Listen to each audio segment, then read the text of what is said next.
Om Sadashiva Samarambam Shankaracharya Madhyamam Asmadacharya Paryantam Vande Guru Paramparam Ishvaro Guratmeti Murti Veda Vibhagine Yom Abda Vyapta Dehaya Dashinamurtaye Namaha Sava Vedanta Siddhanta Gocharam Tamagocharam Govindam Paramanandam Satguru Pranatoshmaham Om Om Shanti Shanti Shanti Om.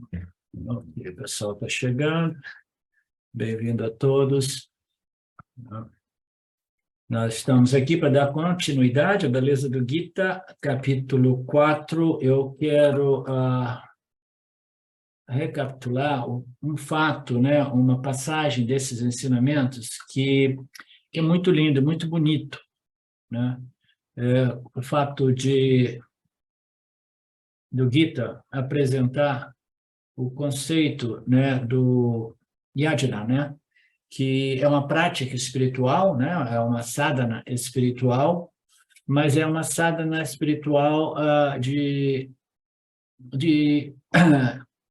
como se diz? De natureza religiosa, né? Porque ela integra o aspecto religioso, né? Numa sadhana espiritual, que é a inclusão de Ishvara, né? Em tudo aquilo que estamos fazendo, inclusive nossas práticas espirituais, né? Então, este conceito, ele apresenta as 5 disciplinas, ou as 6 disciplinas, né, requerentes, necessárias, né, para o desenvolvimento, né, de modo que possamos chegar qualificados no Jnana Yoga do Vedanta. Essas disciplinas, elas são formas de práticas que precisam ser feitas com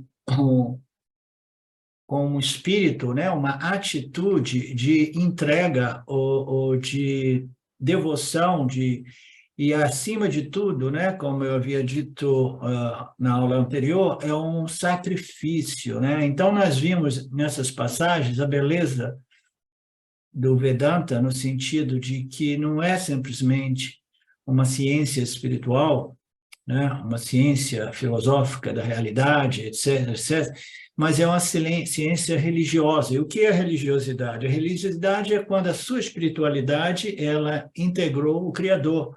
Então, nós temos o Criador, a criação e a criatura faz tudo o que ela faz, levando em conta o Criador, inclusive as suas sadhanas espirituais que visam a sua elevação e o desenvolvimento, né, de maturidade, de qualificações. Então, essas passagens, né, apresentavam essas disciplinas, né, com esta atitude, espírito, que faz do indivíduo uma pessoa não somente espiritual, mas religiosa. Não existe realmente a espiritualidade vedântica sem a religiosidade vedântica, né? Então, eu queria só, com isso, lembrar esse aspecto, porque a partir do verso 24, o Krishna Guru abandonou, né, os outros ensinamentos, né, do Karma Yoga. Ele tinha voltado para o Karma Yoga, aí ele passou pelo Jnana Yoga, e ele conclui o tópico do Jnana Yoga com esse verso 24, que é a declaração, uma das declarações mais upanishádicas, mais profundas, né, quando ele diz, né, que tudo é Brahman, né, ou a gente pode colocar tudo é Ishvara, né? Então nós temos aquela prece, né, que tradicionalmente é oferecida, né, antes das refeições, dizendo que tudo é Ishvara, inclusive, né, o alimento, o fogo que cozinhou, o fogo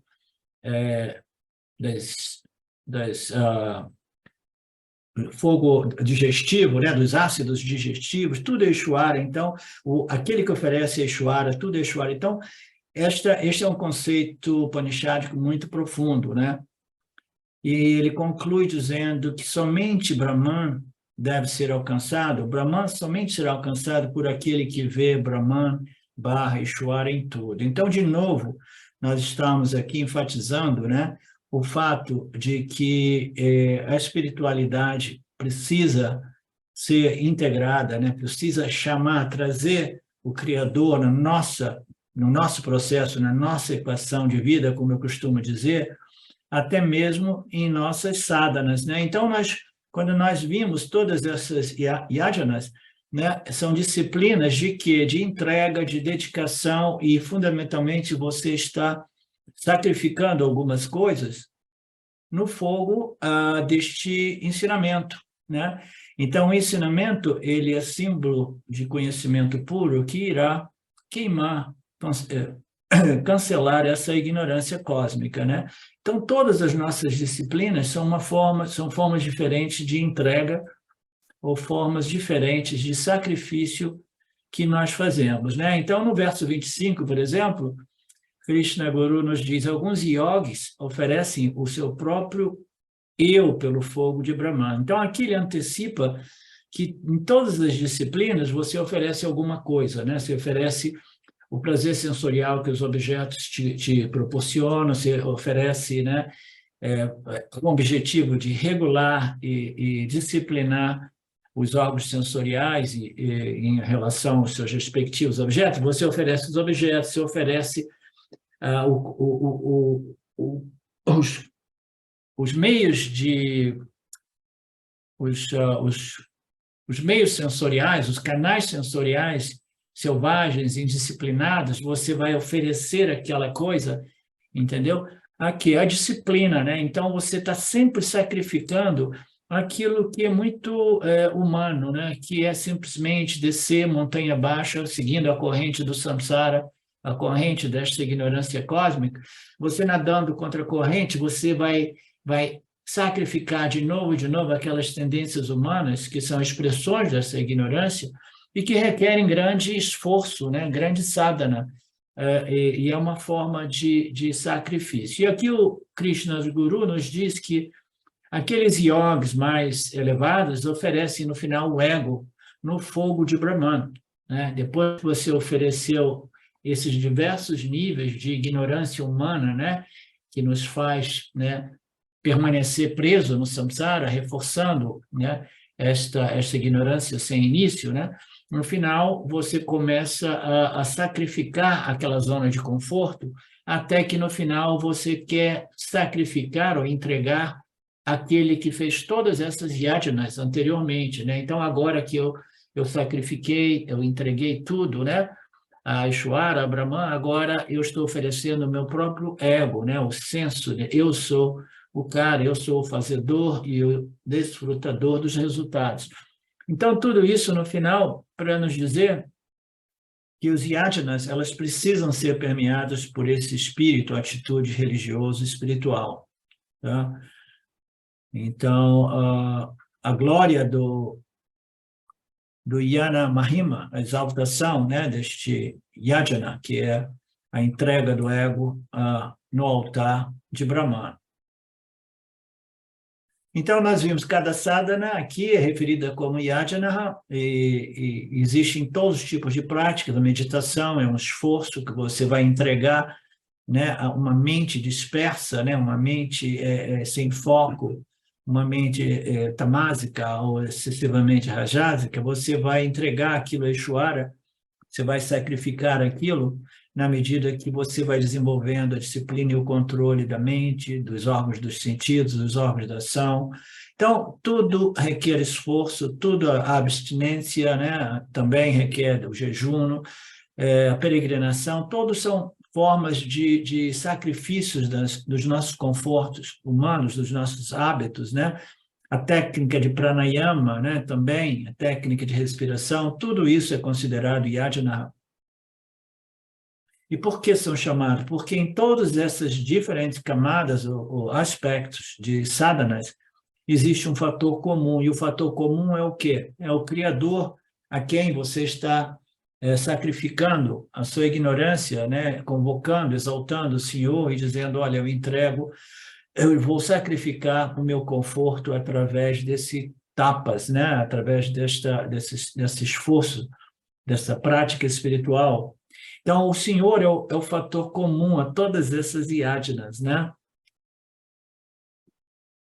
Então, eu queria enfatizar mais uma vez esse aspecto, né? E no final das contas nós sabemos que o yajna mais elevado é o yana yajna, né?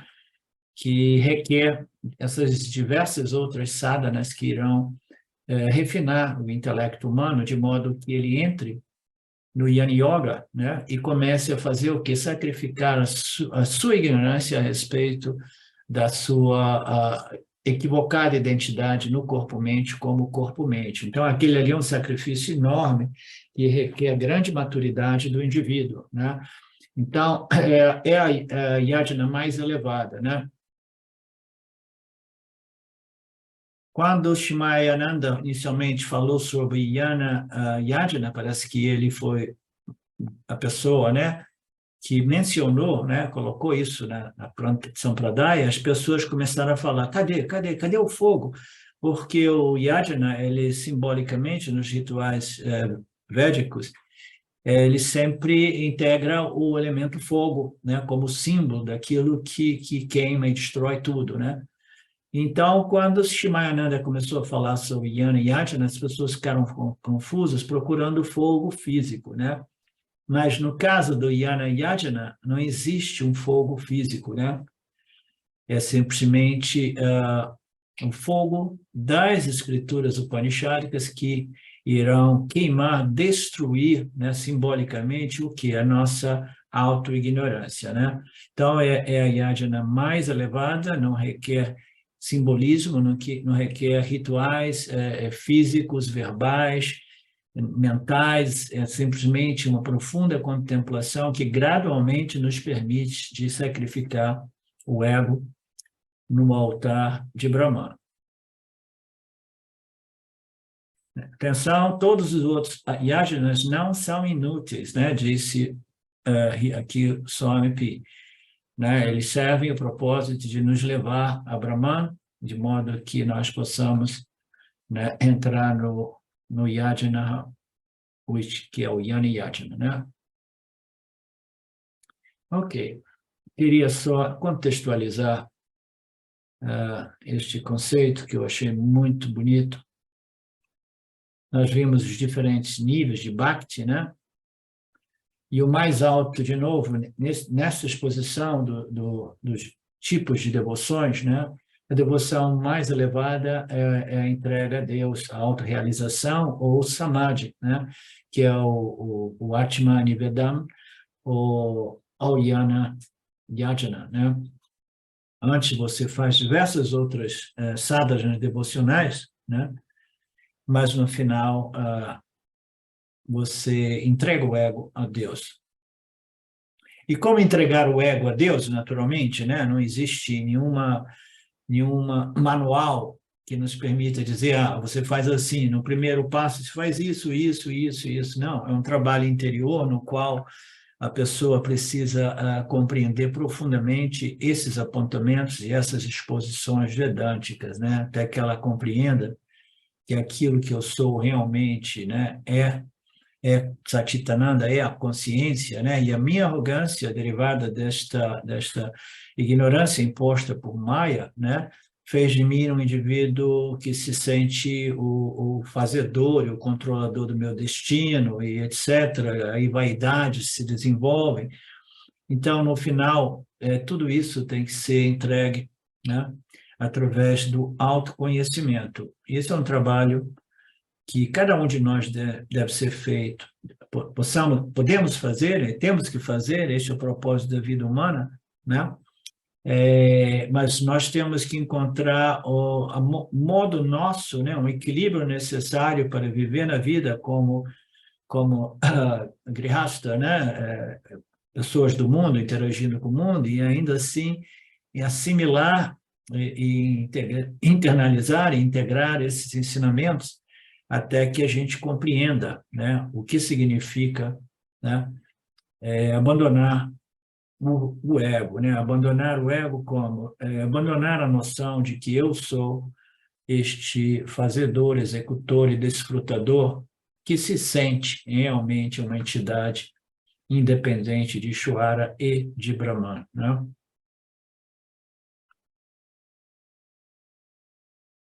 Ofereça tudo a Brahman e, por fim, ofereça aquele que ofereceu tudo anteriormente a Brahman. Então, este é o conceito. Todos não... o Yana Yajna é mais elevado, mas tem um problema, requer mais qualificação, requer tremenda maturidade, né? E as qualificações nós conhecemos: discriminação, desapego, disciplina e o desejo pelo autoconhecimento. Então, isso nos leva ao verso 26, no qual o Krishna Guru nos diz: alguns oferecem os órgãos dos sentidos, como os ouvidos ao fogo, o controle dos sentidos, outros oferecem os objetos dos sentidos, como o som. Então, a gente oferece os canais de percepção sensoriais, a gente oferece os objetos, né, os quais, né, capturam a nossa atenção e se tornam vícios ou hábitos ou vinculativos, né? Então, a gente tem que fazer um esforço para entregar tudo isso, né? E controlando, regulando e oferecendo tudo isso. Por que a gente oferece a Ishvara?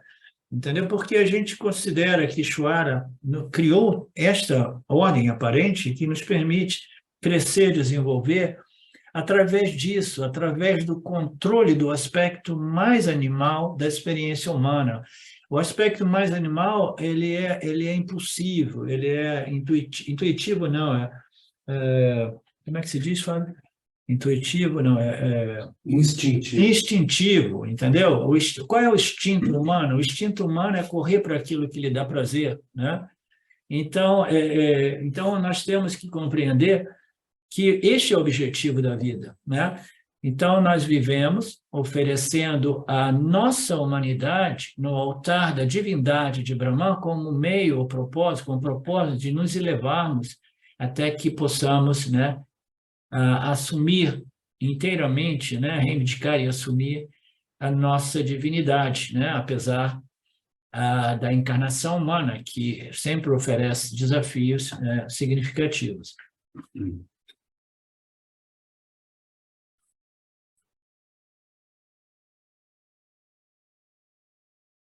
O verso 27, o Krishna diz: outros oferecem as funções dos órgãos dos sentidos e todas as funções do prana ao fogo do autocontrole. Aqui ele se refere àquelas disciplinas, né? Então, todas as funções dos órgãos dos sentidos e dos órgãos de ação e os pranas, né? Tudo isso é entregue ao fogo do autocontrole. Acesso pelo discernimento. Então, através da discriminação, né, nós iremos compreender tudo isso, desenvolver a compreensão e a força de vontade que nos tornará capazes, né, de regular e controlar tudo isso, né? E a gente oferece sempre tudo ao Criador, né? O Criador criou a vida é uma escola, então cada oportunidade de aprendizagem, de desenvolvimento, a gente faz com espírito de oferenda, de doação ao Senhor. A gente está dando alguma coisa, a gente está atribuindo méritos àquele que é o símbolo, né, de toda a inteligência suprema, dizendo: olha, eu estou fazendo bom uso desta encarnação, eu estou aqui oferecendo mais pedaços e fragmentos da minha ignorância, né, sob a luz dos ensinamentos revelados pelo Senhor Ishvara, né? Então, tudo através desta joint venture entre a compreensão e a força de vontade, a gente vai sacrificando a nossa indisciplina através da disciplina, né? A gente vai sacrificando a nossa ignorância na luz dos ensinamentos, do conhecimento revelado, e assim por diante.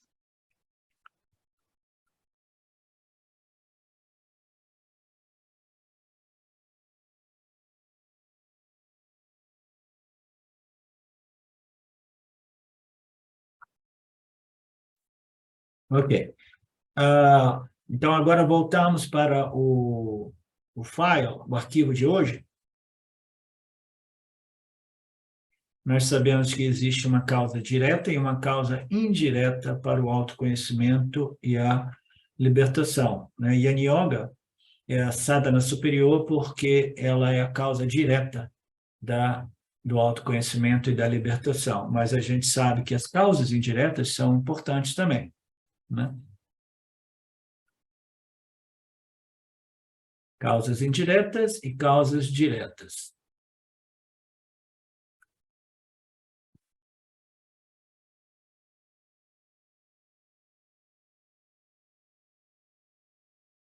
Nós terminamos nesse parágrafo, né? E Krishna tem enumerado várias yajanas, ok. Ou Arjuna, né? No verso 33.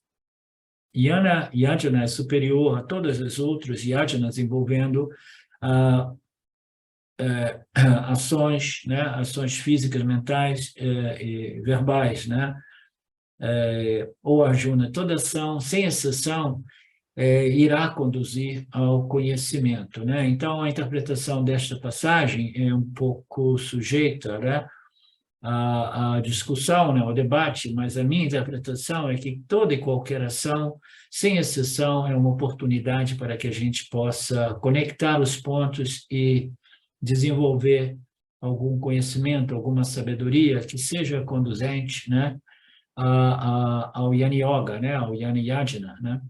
Então, no final das contas, o Yana Yajna é a sadhana superior, mas todos os outros meios indiretos feitos através das ações ou das palavras, né, ou dos pensamentos, todas as sadhanas de controle, sejam eles, né, eles mentais, que é o mais difícil, que nós vimos isso também, ou sensoriais, né, tudo isso, no final das contas, irá culminar no Yana Yoga, que nos conduz ao autoconhecimento.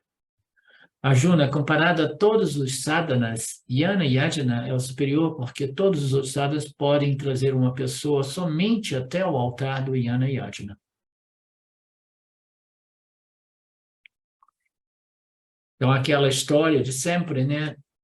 Se nós queremos desenvolver, crescer, amadurecer, nós temos uma infinidade de sadhanas, né, a escolher, né, à nossa disposição. Mas se nós quisermos o autoconhecimento, né, e a libertação, se existe somente uma, né? E aqui o Swamiji diz, né? Então, na preparação, você pode escolher entre muitas sadhanas, né? Em geral, as pessoas fazem uso de muitas sadhanas, né? Mas quando você realmente se torna seriamente, genuinamente interessado no autoconhecimento, você não tem escolha.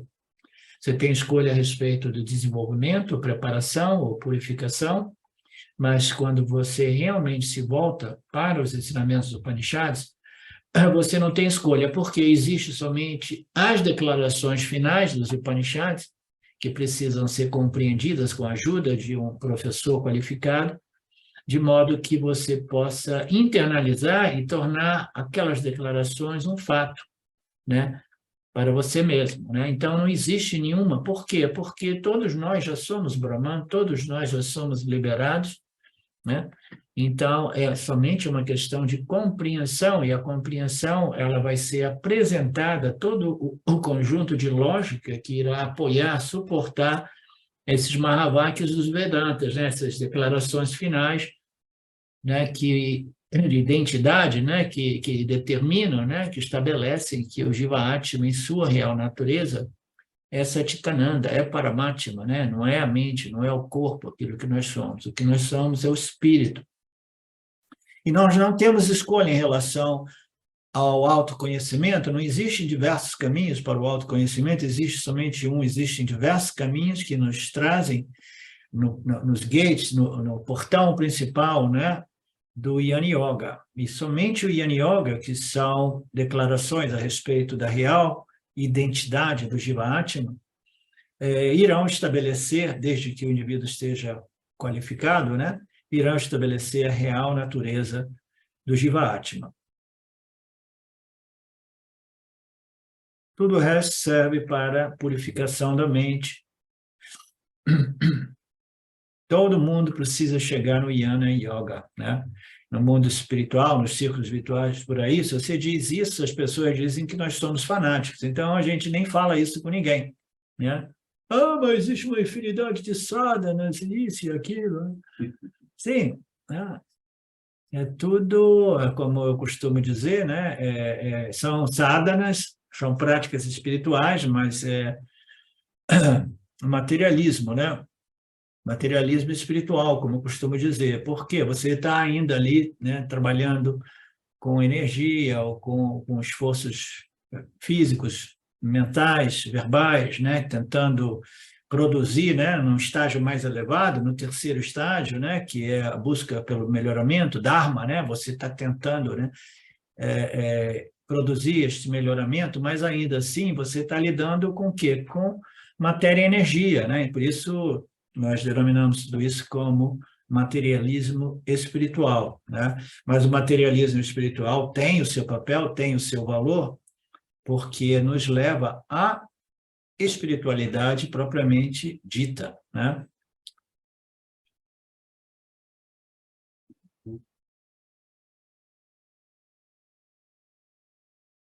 E Krishna tem enumerado vários yajanas, e vimos 5 yajanas nos versos 25, 26 e 27. Esses 5 yajanas, se você se lembra, são o próprio Yana Yajana. Então, ele vai enumerar, o número 1 é o autoconhecimento em si, é uma forma de sacrifício de yajana, né? O autoconhecimento, né? Existem muitas histórias por aí, né? Diz assim, é a morte do ego, é o suicídio do ego, a busca espiritual é um perigo, porque é um suicídio espiritual, um suicídio do ego, né? Etc. Então, existe um certo verdade em tudo isso, né? Mas é uma morte maravilhosa, porque você está destruindo uma identidade que foi equivocadamente assumida, né? E assumindo, então, né, a sua identidade real e superior, né? Infinitamente livre das limitações do corpo-mente. Se você está identificado com o corpo-mente, você vai sofrer os prazeres e dores da vida, né? Os altos e baixos, né? O sentido de impotência diante da vida e a impossibilidade de realmente obter tudo que eu quero, né? Então, até que nós chegamos no Karma Yoga, e o Karma Yoga é o maior purificador, né? Natural, e gradualmente nos leva ao Jnana Yajna, né? Então, no autoconhecimento, né, nós estaremos ali, né, contemplando os ensinamentos do Vedanta, dos Upanishads, e entregando este ego, que nada mais é do que Aham corpus mi, né? Aham bodhis mi, né? Eu sou corpo-mente, Aham corpo-mentes mi, né? Então, a gente vai entregar essa noção equivocada, que ela é muito profundamente arraigada, né? E a gente vai assumir a nossa real identidade, que é livre das limitações do corpo-mente, né? Então, é uma forma de sacrifício, sim, não é um sacrifício ritualístico, mas é o sacrifício mais elevado que existe, né? Existe também os sacrifícios feitos para Deva, para os deuses, né? Deva Yajna, são adorações ritualísticas para várias devatas, ou divindades pessoais, né? Então, são chamados de Deva Yajanas, né? Nesses rituais, você vai dar alguma coisa para a sua divindade, oferecer ou prometer alguma coisa, né? Etc., né? E sempre envolve um certo sacrifício, né? Sacrifício dos objetos dos sentidos, nós vimos, né? Visaya, Bhoga, Yajna, eu já recapitulei um pouco. Então, nós temos, através dos 5 canais sensoriais, o som, o toque, a forma, o gosto e o cheiro, né? Nós podemos o quê? Desfrutar deste mundo físico, né? Então, existe, sim, o potencial de grandes prazeres, mas de grandes dores também, né? Então, a música, ela se torna uma fonte de prazer, né? Para quem aprecia aquele tipo de música. Uma imagem, né? Uma flor, também é uma fonte de prazer. Então, essas flores, na forma de Spasa, Rupa, Hasara, são oferecidas ao Senhor. Então, existe o simbolismo da expressão de beleza, né? E de satisfação, e de prazer, e de virtude. Esses símbolos são oferecidos ritualisticamente ao Senhor, né? Dizendo assim, olha, eu obtive tantos prazeres, olha essa comida que eu estou oferecendo para você, eu estou oferecendo para você porque eu não quero ficar preso e amarrado no prazer do palato, né? Eu quero ser livre, eu não quero ser um escravo dos órgãos sensoriais e seus objetos, né? Então, tudo isso são simbolismos que nos esclarecem um pouco mais o sentido dessas oferendas ritualísticas, né?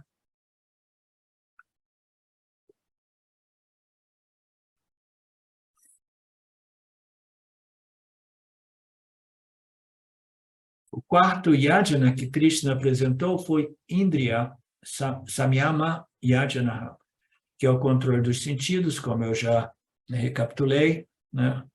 Aí o Swami Paramarthananda, ele fala que esta é uma prática, uma observação religiosa, espiritual tão comum na cultura védica, né? Que até hoje, né, as pessoas observam um dia de silêncio. Olha que doideira, né? Então, um dia de silêncio na semana, não é no mês, não, na semana, um dia de silêncio. Por quê? Porque as pessoas não falam, a fala simplesmente, né, ocorre, na maioria das pessoas, compulsivamente, né? Então, a fala ela precisa ser compreendida como um meio, um veículo, um instrumento de comunicação ou de aprendizagem, ou transferência de ideias, etc., etc. Mas quando você fala, né, compulsivamente coisas irrelevantes e desnecessárias, então você se tornou um servo, um escravo da fala. A fala te domina, você não domina a fala, né? Então, o que é a sugestão aqui? Você observa um dia na semana de Mona, que é silêncio, né? E aqui o Swami Paramarthananda nos diz que o Gandhiji praticou o silêncio, né, regularmente. Até hoje, muitas pessoas ainda praticam esse silêncio, né, que é considerado uma sadhana espiritual. Então, a gente tira onda, às vezes, dizendo que o silêncio não resolve a vida de ninguém, porque o silêncio não se opõe à ignorância, isso é verdade. Mas no nível inferior, né, é uma forma, principalmente se for feito um silêncio, né, dentro do contexto religioso, né, de entrega, de sacrifício, de esforço, dizendo, ô Lorde, a fala tomou conta da minha vida, eu virei um papagaio e eu estou fazendo um esforço e um sacrifício, tentando controlar esse papagaio. Toda sexta-feira eu permaneço em silêncio. Então, isso se torna o quê? Uma sadhana espiritual, porque você está tentando se superar a respeito de alguma coisa a qual você se tornou um escravo, né? Então, tudo isso, né? Não é que o silêncio vai produzir o autoconhecimento, mas é um sinal que nós mandamos, né, para o Criador de que nós estamos fazendo um esforço, e esse esforço é dedicado a ele, né, ao Senhor, né, em reconhecimento à oportunidade que nos foi concedida, né?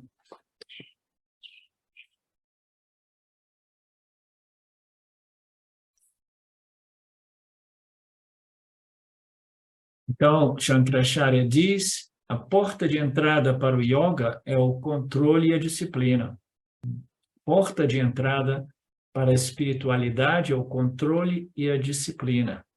Nada é possível sem o controle e a disciplina. Uma vida indisciplinada é realmente uma receita para desastre, porque sem disciplina, né, cada um desses órgãos sensoriais irá seguir, né, as suas tendências, os seus quereres, gostos e desgostos, quereres e não quereres. Então, é uma vida mais impulsiva, né, mais guiada por essas vasanas sensoriais, né? Então, sem disciplina, nada é realmente possível, né? A porta de entrada para a espiritualidade é o controle dos sentidos e da mente também. A mente é mais difícil, como nós já vimos, né? Uma vez que você domine o seu palato, você está dominando a sua língua, tanto a língua que come mais do que deveria, como a língua que fala mais do que deveria também, né?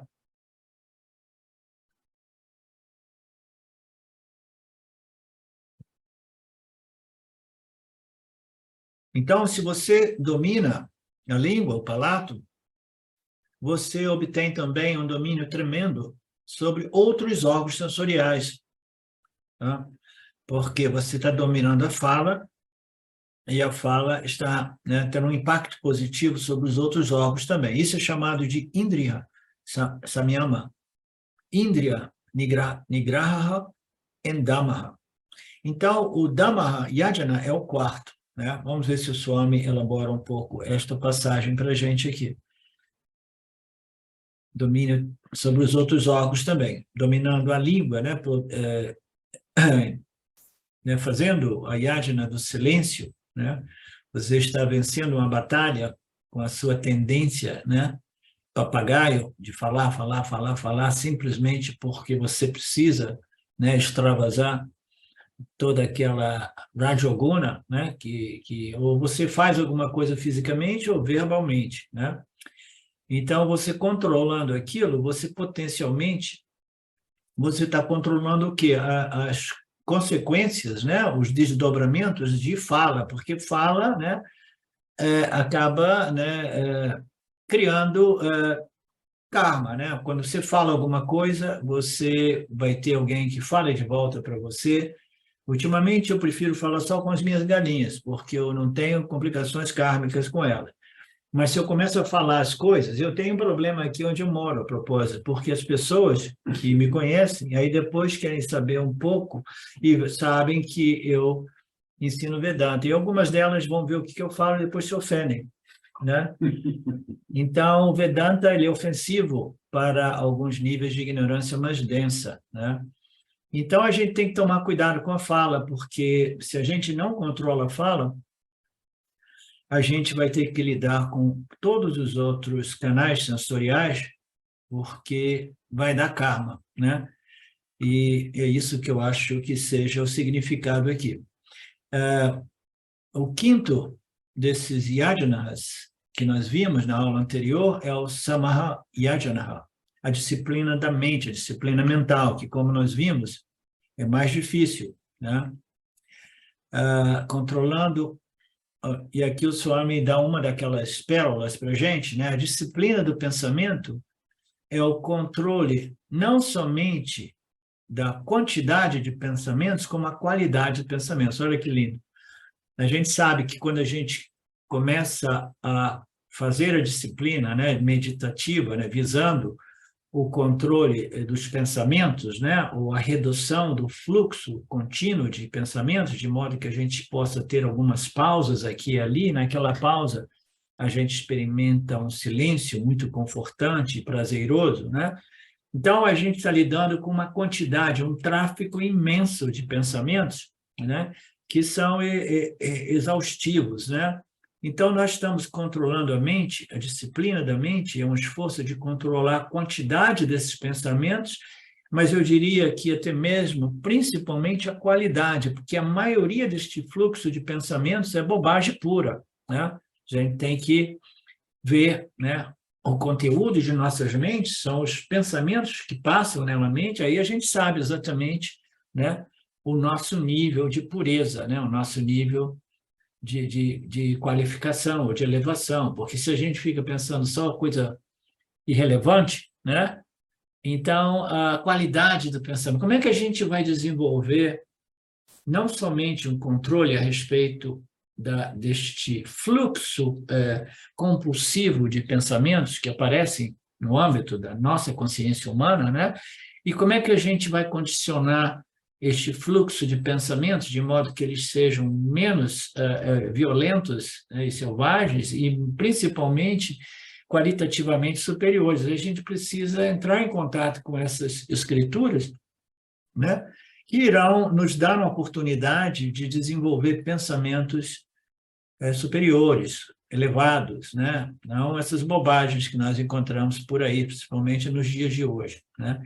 Então, a qualidade do pensamento e a intensificação, a quantidade de pensamentos desnecessários e irrelevantes, né?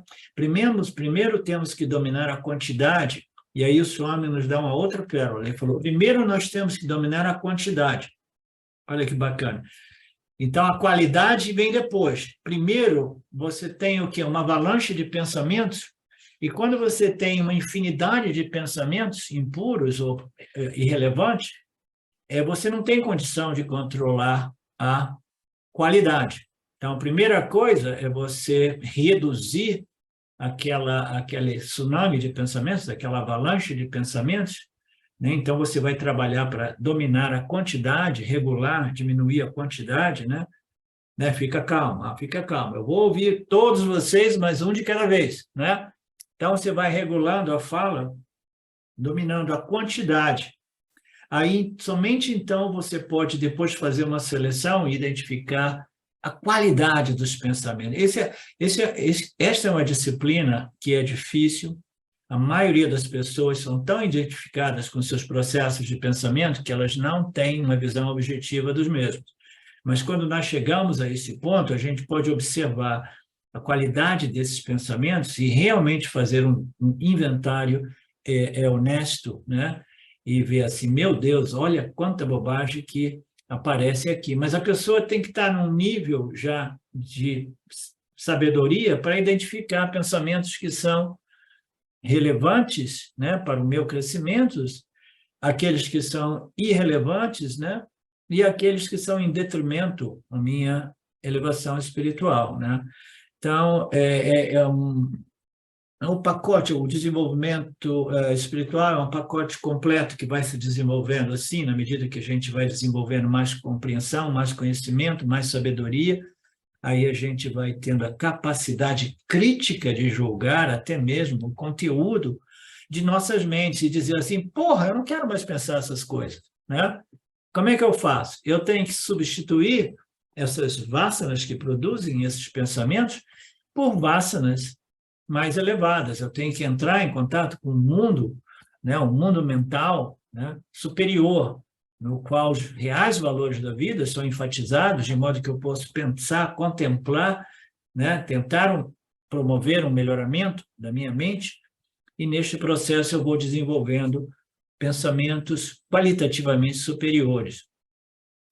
Então, sem controlar a quantidade, a qualidade se torna quase impossível. Portanto, a disciplina de pensamento, tanto em termos de qualidade e quantidade, quanto em termos de direção na qual meus pensamentos geralmente vão. Aqui o Swami nos oferece uma outra sacada bacana, em termos de qualidade e quantidade, quanto em termos de direção, a direção na qual os pensamentos estão indo. Quantas vezes nós temos pensamentos compulsivos que a gente sabe que nos leva num lugar, num local, numa situação de desconforto, né? E ainda assim a gente sabe, eu estou sabendo que este fluxo vai me levar lá, né?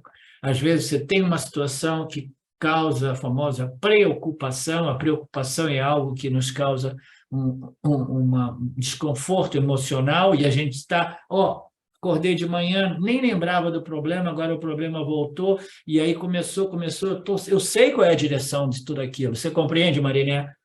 Eu sei qual é a direção, né? Então, eu tenho que observar a direção deste fluxo também, porque eu não quero de novo me encontrar naquele lugar, naquela situação na qual minha mente está totalmente perturbada, porque eu não controlei a direção, do fluxo desses pensamentos, né?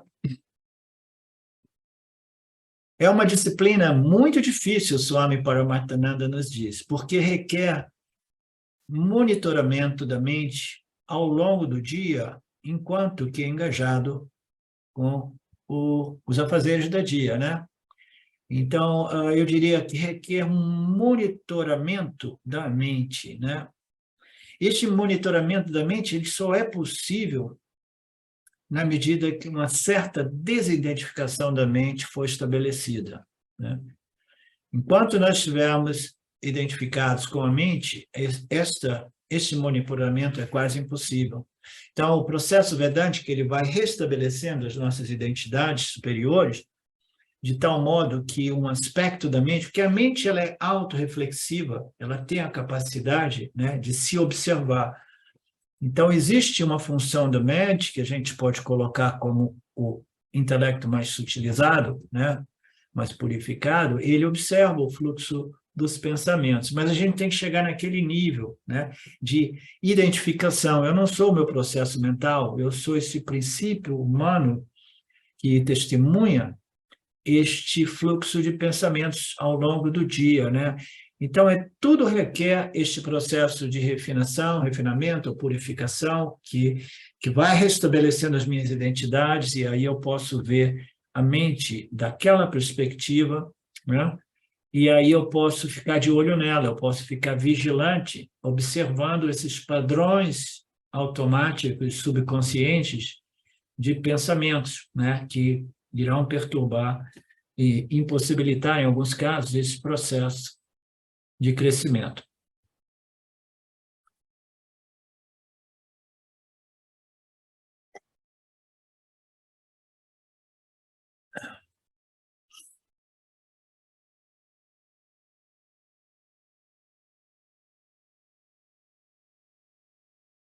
Então, verso 28, outros de esforço correto e firme, e de firme resolução, são praticantes de caridade, como yajna, austeridades, como yajna, e yoga, como yajna, e a repetição e estudo das escrituras, como yajna. De novo, yajna é uma prática espiritual, né?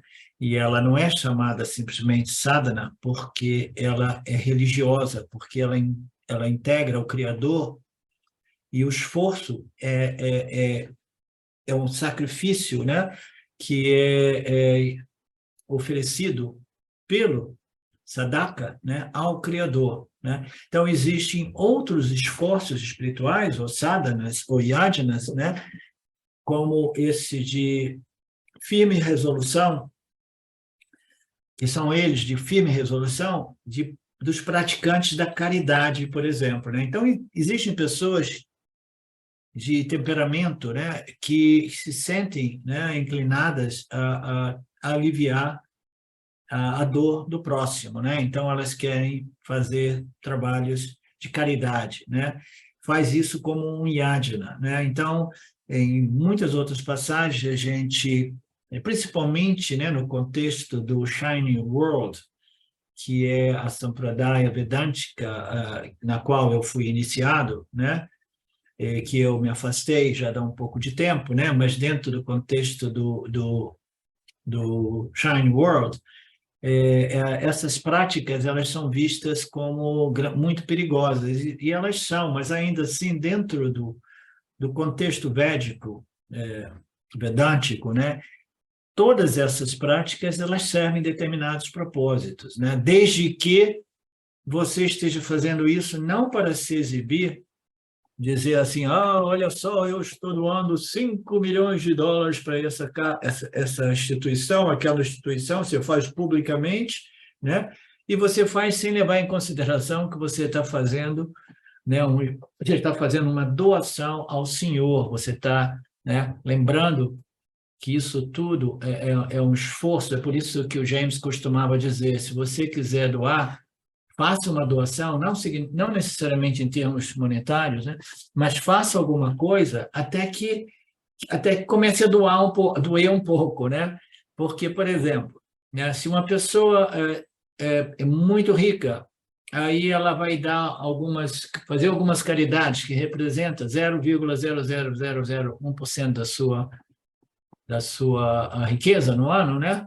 Então, aquilo não dói a pessoa, né? Então, o sacrifício é realmente, do ponto de vista desta cultura védica, que é linda e maravilhosa, é aquela de realmente condividir, distribuir, dar, entendeu? Doar, mas não uma migalhazinha, mas simplesmente confiar no Senhor e dizer, Senhor, olha só, eu tenho aqui esse estímulo de ajudar e eu estou dando, mesmo que aparentemente, né, na minha mente possa ser perigoso, porque pode implicar mais tarde numa certa carência mas eu confio no Senhor. Então, você está lidando com uma interação entre você, o campo e o Ishvara, isso faz desta prática não somente uma prática de caridade superficial, mas uma prática profunda, né, um yajna profunda, na qual você está oferecendo ao campo, sabendo que o campo é Senhor,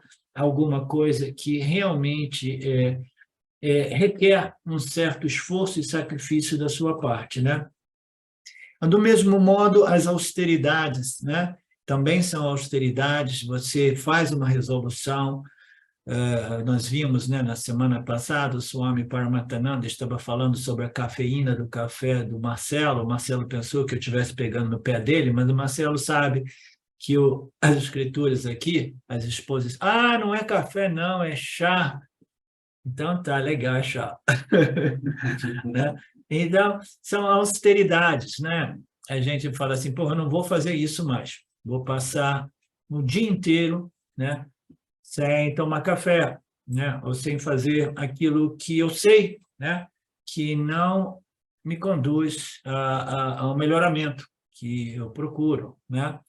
Então, tudo isso são yájanas, são esforços espirituais, levando em conta o Criador, né, com toda a humildade, dizendo, olha, eu ofereço este sacrifício, esse esforço, né, no altar da sua sabedoria suprema, né? Então, a yoga, né, todas as yogas, né, em geral, são formas de sacrifício. Quem é que gosta de fazer 1 hora de asanas, né? Eu nunca gostei, é um sacrifício, não é? Eu tive a minha fase nos Estados Unidos, onde eu fazia yoga, eu fazia porque ajudava o meu corpo físico, né, e a minha mente, de um certo modo. Mas é um sacrifício, né? Eu tenho aqui um tapetinho para fazer meus exercícios, né? Mas é uma yajna, né, que muitas vezes, né, requer um esforço e uma disciplina, né? Eu vou fazer sacrifício, eu vou fazer ginástica hoje, né? Eu vou fazer meus exercícios, né? Então, tudo isso é um tipo de austeridade, né, que é visto como uma prática, um esforço de se superar, digamos assim. Então, qualquer tipo de yoga, ela requer um esforço, né? Uma disciplina, uma firmeza, né? Uma resolução, uma determinação, né? E não é para poucos, né? Porque, como diz aquela canção popular brasileira, né? Deixa a vida me levar, a vida leva eu. Né? Então, é muito mais fácil você levar assim, né? Vai deixar, não. Deixa a samsara me levar, a vida nada mais é do que a experiência de prazeres e dores, né? Eu sei que existem muitas dores no caminho, mas eu não quero fazer nenhum esforço espiritual de me melhorar, de me purificar, até que eu possa, né, desenvolver uma capacidade espiritual de entrar realmente no campo da espiritualidade real, né, como nós vimos anteriormente, o Jnana Yoga dos Upanishads. Então, esse é o verso 28. No único verso, Krishna nos apresenta 5 disciplinas espirituais.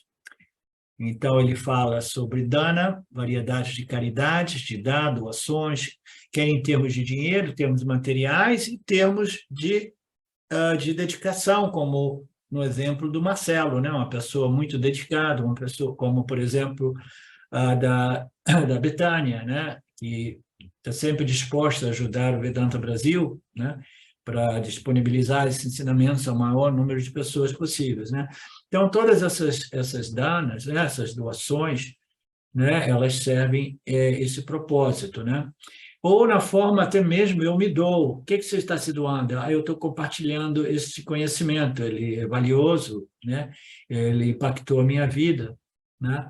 Então eu quero compartilhar o conhecimento, né? Então, um professor ou aquele que compartilha, ele está, né, praticando essa yajna, né, o dana, né, de dar, oferecer mesmo, né? Outras pessoas, só até Antonaradana, outras vão compartilhar o meu tempo, né? Eu conheço algumas pessoas que gostam de compartilhar o tempo e a companhia, né? Não, eu quero ajudar as pessoas. Quem é que está precisando de atenção, né? Eu dou o meu tempo simplesmente, né, para ficar com as pessoas, né? Então, não necessariamente envolve dinheiro, muito embora tenha muita conotação de doações em dinheiro para os ashrams na Índia, né?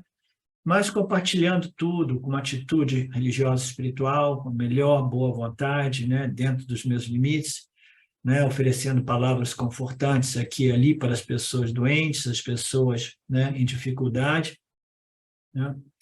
É uma yana importante, porque na criação tudo flui, nada fica estagnado. Então, você vê, quando eu vejo o Swami Paramarthananda apresentando esses conceitos mais básicos, né, do processo de elevação humana, né, a elevação da nossa natureza animal, né, se elevando, né, através do sacrifício, do esforço e da dedicação de superarmos essas tendências humanas, né?